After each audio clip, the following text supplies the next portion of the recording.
नमस्कार दोस्तों, Hemant LP channel में आपका बहुत बहुत स्वागत है। दोस्तों, इस वीडियो में हम पर्यावरण के चैप्टर 1 के महत्वपूर्ण प्रश्न पढ़ेंगे। जो पर्यावरण एवं पारिस्थितिकी से संबंधित महत्वपूर्ण प्रश्न हैं जो आपके एग्जाम में आए हुए हैं, उनके बारे में जल्दी जल्दी देख लेते हैं। देखिए दोस्तों, लिखा है कवक एक महत्वपूर्ण जैविक घटक है जो प्रायः मृत शरीरों का अपघटन कहते हैं, इसीलिए तो इन्हें मृतपोषी कहते हैं, इसीलिए तो इन्हें अपघटक कहते हैं, इसीलिए तो इन्हें सूक्ष्म उपभोक्ता या प्रकृति का मेहतर कहते हैं। अगला है भू पारिस्थितिकी या पारिस्थितिकी का मुख्य स्रोत, या इसी को कभी कभी प्राथमिक स्रोत करके पूछ लेता है, कौन है? तो सूर्य का प्रकाश है। भैया, सूर्य का प्रकाश नहीं रहता तो पेड़ पौधे जिंदा नहीं रहते हैं और कोई जिंदा नहीं रहता। इसलिए पूरे भू पारिस्थितिकी या पारिस्थितिकी का मुख्य स्रोत सूर्य का प्रकाश है। सूर्य के प्रकाश के द्वारा ही, प्रकाश संश्लेषण के द्वारा पेड़ पौधे जिंदा रहते हैं। अगला है एग मार्क क्या है? तो देखिए दोस्तों, एग मार्क उत्पाद की क्वालिटी को बताता है, गुणवत्ता को बताता है। लेकिन कौन से उत्पाद? कृषि उत्पाद की गुणवत्ता को बताता है कौन? Egg mark. अगला है सहभोगी क्या है? साथ साथ भोजन करने वाला सहभोगी है। यहाँ पे आपको चित्र में दिखाया गया है लाइकेन। जैसे यहाँ पे जो हरा हरा है उसे आप शैवाल कहेंगे, और जो सफ़ेद सफ़ेद है उसे आप कवक कहेंगे। तो कवक तो जो होता है परपोषी होता है, और शैवाल भोजन बनाता है, खाता शैवाल भी है और कवक भी है। इसलिए लाइकेन जो है शैवाल और कवक से मिलकर बना होता है, और दोनों शैवाल और कवक दोनों साथ साथ भोजन करते हैं, इसलिए इन्हें सहभोगी या सहजीवी भी कहते हैं। इकोसिस्टम या पारिस्थितिक तंत्र की परिभाषा क्या है? तो इकोसिस्टम जीव समुदाय और उसके वातावरण का संतुलित तंत्र होता है। यह क्वेश्चन कई बार पूछा है। अगला है खाद्य श्रृंखला के परस्पर समूह को खाद्य जाल कहा जाता है। अगला है किसान का मित्र केचुआ है, क्योंकि मिट्टी को अधिक उपजाऊ बनाता है। अगला है पर्यावरण की परिभाषा।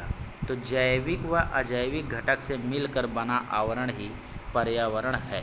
ठीक है।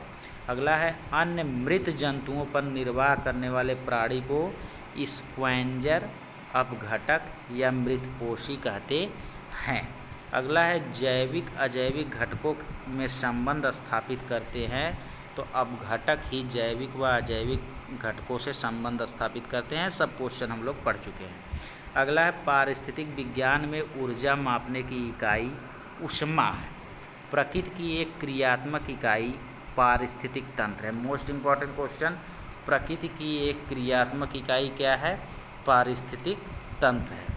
पर्यावरण को बचाने के लिए 3R है, जिसका अर्थ होता है, पहले R का अर्थ होता है रेड्यूस, यानी कम उपयोग करिए किसी हानिकारक चीज़ को।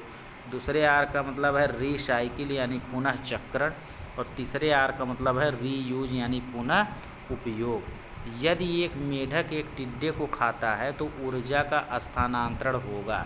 तो आप पहले इस तरीके से बना लेंगे कि ये इसको टिड्डा खाएगा, टिड्डा को मेढक खाएगा, तो ऊर्जा का स्थानांतरण किधर जा रहा है? प्राथमिक उपभोक्ता से द्वितीयक उपभोक्ता को। अगला है सबसे बड़ा परितंत्र समुद्र होता है, या पृथ्वी के सर्वाधिक क्षेत्र पर फैला पारिस्थितिक तंत्र समुद्र या महासागर होता है। अगला है ह्यूमस निर्माण में सहायक हैं।